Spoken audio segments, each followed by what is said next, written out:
Good morning students. बच्चों, आज हम हिंदी व्याकरण पढ़ने जा रहे हैं और हिंदी व्याकरण में आप सबसे पहले क्या पढ़ेंगे? वर्ण या अक्षर।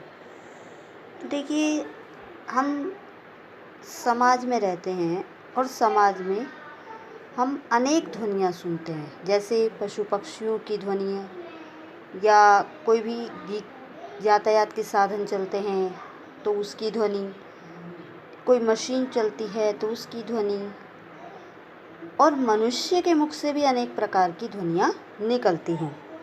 लेकिन ये समस्त ध्वनि क्या नहीं होती? वर्ण नहीं होती। भाषा के अंतर्गत कुछ ध्वनियों को स्वीकार करके उन्हें चिन्हों के रूप में अंकित किया गया है। जैसे जो छोटी छोटी ध्वनियाँ होती हैं, तो उन ध्वनियों को हम क्या कहते हैं? वर्ण कह सकते हैं। ध्वनि जो है वो वर्ण का रूप होती है, जिनसे मिलकर शब्द बनता है। जैसे देखो, घोड़ा है। अब घोड़ा के अगर हम टुकड़े करते हैं तो घो और ड़ा, दो टुकड़े हो गए, घो जमा ड़ा, ठीक है। लेकिन अगर हम इनके और टुकड़े करें तो वो भी कर सकते हैं। जैसे घोड़ा है तो घोड़ा में हमने और टुकड़े कर रहे हैं, घो के क्या करेंगे? घ में हलंत और ओ। इसी प्रकार ड़ा के ड़ और उसमें हलंत हो जाता है और आ, यानी इसमें कितनी ध्वनियाँ हो गई? 4 ध्वनियाँ हो गई। घ में हलंत प्लस ओ प्लस ड़ में हलंत और आ, तो ये 4 ध्वनियाँ मिली हुई हैं, ठीक है। तो ये ध्वनियाँ जो मिलती हैं, इनसे ही शब्द बनता है। तो वर्ण को भाषा की सबसे छोटी इकाई माना जाता है। वर्ण के और खंड नहीं किए जा सकते। तो हम क्या कह सकते हैं वर्ण की परिभाषा के रूप में? कि ध्वनि या भाषा की वह छोटी इकाई जिसके और टुकड़े नहीं किए जा सकते, वर्ण कहलाता है। यानी भाषा या ध्वनि की वह छोटी इकाई जिसके और टुकड़े या खंड नहीं किए जा सकते, क्या कहलाता है? वर्ण कहलाता है। जैसे पवन। अब पवन में देखिए, प में हलंत जमा अ जमा व में हलंत जमा अ जमा न में हलंत और अ, तो ये क्या हो गई? 6 ध्वनियाँ मिली। ऐसे ही हिंदी में ह हलंत छोटी ई जमा न में हलंत जमा द में हलंत जमा ई, ठीक है। तो ये कितनी ध्वनियाँ हैं? 5 ध्वनियाँ हैं। इस प्रकार ये ध्वनियों से मिलकर क्या बनता है? शब्द बनता है, और इन ध्वनियों के और टुकड़े नहीं किए जा सकते। तो भाषा या ध्वनि की वह छोटी इकाई जिनके खंड नहीं किए जा सकते या और टुकड़े नहीं किए जा सकते, उन्हें क्या कहा जाता है? वर्ण कहा जाता है। जैसे अ, ई, उ, क, ट, ल, र, ह, ये सब क्या हैं? ये भी अपने वर्ण कहलाते हैं, ठीक है। उसके बाद देखिए वर्णमाला। वर्णमाला क्या है? तो वर्णमाला का देखो शाब्दिक अर्थ क्या होता है? वर्ण और माला 2 शब्दों से मिलकर बना है। वर्ण यानी अक्षर या वर्ण और माला यानी पंक्ति या कतार। तो वर्णमाला का शाब्दिक अर्थ क्या हो गया? वर्णों की पंक्ति या समूह। तो वर्णों का क्रमबद्ध व व्यवस्थित समूह क्या कहलाता है? वर्णमाला कहलाता है, ठीक है। हिंदी वर्णमाला में कुल 44 वर्ण होते हैं। कितने वर्ण होते हैं? 44। हिंदी वर्णमाला में वर्णों की संख्या कितनी होती है? 44। बाल पोथी में वर्णों की संख्या 49 होती है। बाल पोथी यानी जो हम बचपन में छोटे बच्चे जो बुक्स पढ़ते हैं, हिंदी की किताब पढ़ते हैं, तो उसमें कितने वर्ण होते हैं? 49 वर्ण होते हैं। और देवनागरी लिपि जो कि हमारी राष्ट्रीय लिपि है, उसमें वर्णों की संख्या कितनी होती है? 52 होती है, ठीक है। जिसमें स्वर, व्यंजन, अयोगवाह वर्ण, संयुक्त वर्ण, हलंत सभी आते हैं। तो इस प्रकार वे 52 वर्ण होते हैं। आया समझ में? इसके बाद देखिए वर्ण के भेद। तो वर्ण के कितने भेद होते हैं? वर्ण के 2 भेद होते हैं। कौन कौन से? स्वर और व्यंजन। स्वर कितने होते हैं? 11 होते हैं, और व्यंजन 33 होते हैं। इस प्रकार कुल कितने वर्ण हो गए हमारे? 44। अभी मैंने आपको बताया था, ठीक है। तो स्वर क्या है? सबसे पहले हम स्वर को समझते हैं। वे वर्ण जिनका उच्चारण स्वतंत्र रूप से बिना किसी बाधा के होता है, स्वर कहलाते हैं। यानी इसमें क्या होता है, इनका उच्चारण करते समय हवा बिना किसी रुकावट से हमारे मुख से बाहर की ओर निकलती है। तो वे वर्ण जिनका उच्चारण स्वतंत्र रूप से बिना किसी बाधा के होता है, स्वर कहलाते हैं। और स्वरों के उच्चारण करते समय हमें किसी अन्य वर्ण की सहायता नहीं लेती। क्यों? क्योंकि ये स्वतंत्र होते हैं, ठीक है। हिंदी में स्वरों की संख्या कितनी होती है? 11। कौन कौन से होते हैं ये? अ, आ, ई, उ, री, ए, ऐ, ओ, औ। इस प्रकार ये 11 स्वर होते हैं। जबकि संस्कृत में आपके कितने होते हैं? 13 होते हैं। इसमें री, दीर्घ री और री जुड़ जाता है। और हम हिंदी पढ़ रहे हैं क्योंकि हिंदी व्याकरण में 11 स्वर होते हैं। अब देखिए स्वर के भेद। स्वर के 2 भेद होते हैं। कौन कौन से? ह्रस्व स्वर और दीर्घ स्वर।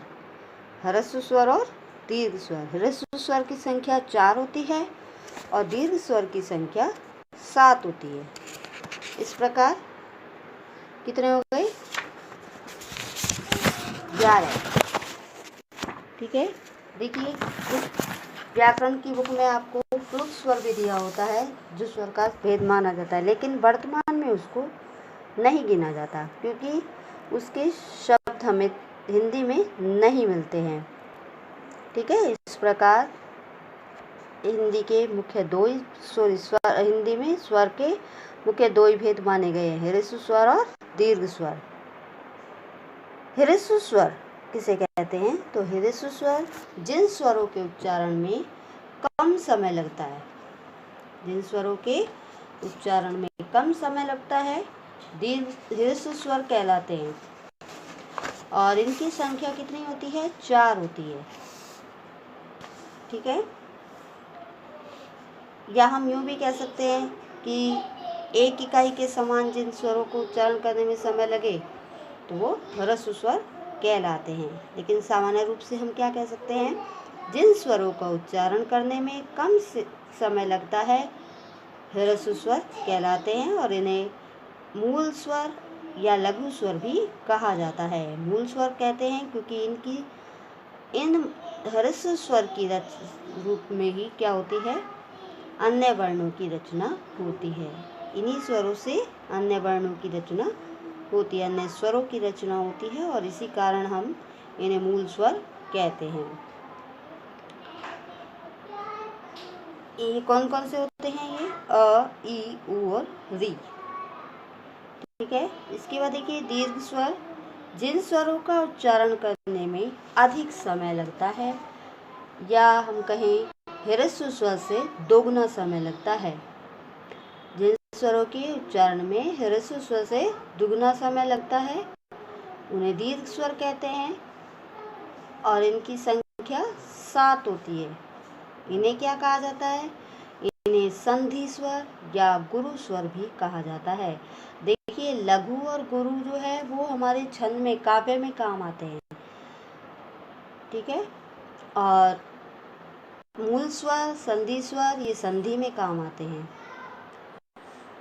तो जो दीर्घ स्वर है वो मूल स्वरों की संधि होती है, या इन्हीं दीर्घ स्वरों के आपस में मिल करके ये क्या होता है? निर्माण होता है, और इसीलिए इन्हें संधि स्वर कहा जाता है। क्योंकि संधि स्वरों की रचना मूलतः उन मूल वर्णों से ही होती है, अ, ई, उ और री से, और इसीलिए इन्हें संधि स्वर कहते हैं, ठीक है। कुछ विद्वान जो है वो आगत स्वर अ को भी क्या करते हैं? दीर्घ स्वर मानते हैं, परंतु अधिकांशतः विद्वान इसे उचित नहीं मानते। आया समझ में? तो इस प्रकार आपके 2 भेद होते हैं स्वर के, ह्रस्व स्वर और दीर्घ स्वर। ह्रस्व स्वर की संख्या 4 होती है, ए, ई, उ और री। इसी प्रकार दीर्घ स्वर की संख्या 7 होती है, आ, ई, उ, ए, ऐ, ओ, औ। इसके बाद देखिए मात्रा। मात्रा क्या है? तो स्वरों का उच्चारण जो होता है वो किस रूप में होता है? स्वतंत्र रूप से होता है, बिना किसी बाधा के होता है। परंतु जब ये व्यंजन के साथ मिलकर बोले जाते हैं तो ये चिन्ह के रूप में प्रयोग किए जाते हैं, जिसे मात्रा कहा जाता है। यानी प्रत्येक स्वर का व्यंजन के साथ मिला रूप जो कि चिन्ह के रूप में प्रयुक्त होता है, क्या कहलाता है? मात्रा कहलाता है। देखिए, हिंदी में स्वर 11 होते हैं, परंतु मात्राएं कितनी होती हैं? मात्राएं 10 होती हैं। क्यों? क्योंकि अ की कोई मात्रा नहीं होती है। किसकी मात्रा नहीं होती? अ की कोई मात्रा नहीं होती। तो अब देखिए, मैं आपको यहाँ पर जो स्वर हैं और उनकी मात्रा, उनसे बनने वाले शब्द वो बता रही हूँ। तो देखिए, स्वर जैसे अ है, अ की कोई मात्रा नहीं होती, लेकिन उससे हम मूल रूप से शब्द बना सकते हैं, जैसे अखबार हो गया, अनार हो गया, ठीक है। इसी प्रकार आ की मात्रा होती है जो इस रूप में लिखी जाती है, और इसे आ से ही मूल रूप से शब्द कैसे बनेगा? आदत, आम, आचार। और जब हम मात्रा के रूप में लिखेंगे तो कागज, पायल, ठीक है, काम। इसी प्रकार इमली, इमली की मात्रा इस प्रकार लिखी जाती है, और इसे मूल रूप पर शब्द बनेगा इज्जत, इमली, ठीक है। और मात्रा का रूप में शब्द बनेगा तिलक, चिन्ह, विकास। ऐसे ही बड़ी, देखिए, दीर्घ री जो होती है उसकी मात्रा इस रूप में लिखी जाती है, और इसे मूल रूप में शब्द बनेगा ईमानदारी, ईमान, ईख, ठीक है। और जो इसकी मात्रा के शब्द हैं उसमें देखिए मीत, उयन, उन्नति। ऊ की मात्रा कैसी होती है? इस रूप में लिखी जाती है, और इसका मूल रूप का शब्द बनेगा वो उन्नति, और मात्रा का शब्द कुल। ऐसे ही देखिए, दीर्घ ऊ की मात्रा इस प्रकार लिखी जाती है, और इसे बनने वाले शब्द देखिए, जैसे ऊट, ऊन। और मात्रा के शब्द जैसे कूल, खून, फूल। री की मात्रा व्यंजन के नीचे लगती है, और देखिए इसको इस रूप में लिखा जाता है, और इसे मूल रूप में लिखने वाला शब्द कैसे है? ऋण, ऋषि। और मात्रा से बनने वाला शब्द कृषक, कृपा आदि। इसी प्रकार ए की मात्रा इस रूप में लिखी जाती है, और मूल शब्द देखिए एक, एकड़, एकलव्य, ठीक है। और मात्रा के शब्द में देखिए वेतन, वेश, केवल। ऐसे ही आई में देखिए मात्रा इस रूप में लिखी जाएगी, और इसे मूल शब्द बनेगा जैसे ऐश्वर्य, ऐनक। और मात्रा का शब्द में देखिए सैर, नैना, गैर आदि, ठीक है। इसी प्रकार ओ की मात्रा इस रूप में लिखी जाएगी, और इसे बनने वाले शब्द देखिए, जैसे ओजस्वी, मोर। इसका शब्द बनेगा जोर, ठीक है। और औ में देखिए दो मात्रा आती है ऊपर और एक डंडा, और इस प्रकार इसका मूल शब्द बनेगा जैसे और, औरत, ठीक है। और इसे मात्रा वाले शब्द देखिए, जैसे नौका, ठीक है, औषधि। तो ये आपकी मात्रा और उससे बनने वाले शब्द थे। अब देखिए, जो अपन ने ऊ की मात्रा पढ़ी, जब ये रै वर्ण में लिखी जाएगी तो रै वर्ण में इस रूप में लिखी जाएगी, मतलब उस रै के आगे ही लिखी जाती है। ये नीचे नहीं लिखते हैं। तो जब छोटे ऊ की मात्रा रे में लगाएंगे तो वो इस रूप में लिखी जाएगी, जैसे रुपया। और बड़े ऊ की मात्रा है जो वो इस रूप में लिखी जाती है, जैसे रूप। तो मात्राओं को लगाने का इसमें अलग तरीका होता है। ठीक है, तो ये मात्राओं का प्रयोग अक्सर हम व्यंजन के नीचे करते हैं, परंतु रै में क्या लगती है, आगे लगती है, ये ध्यान रखना। ठीक है, और इसी प्रकार जो री स्वर है, री स्वर की मात्रा जो है वो हम व्यंजन के नीचे लगाते हैं। जो ये जो है तत्सम शब्दों में अधिकांशतः प्रयोग होती है और इसका उच्चारण री की तरह होता है। ठीक है, तो इस प्रकार हमने आज क्या पढ़े, वर्ण और इसके भेद तथा स्वर के बारे में, मात्रा के बारे में पढ़ा। अगले वीडियो में मैं आपको व्यंजन के बारे में पढ़ाऊंगी। आपको आशा करती हूँ वीडियो समझ आ गया होगा।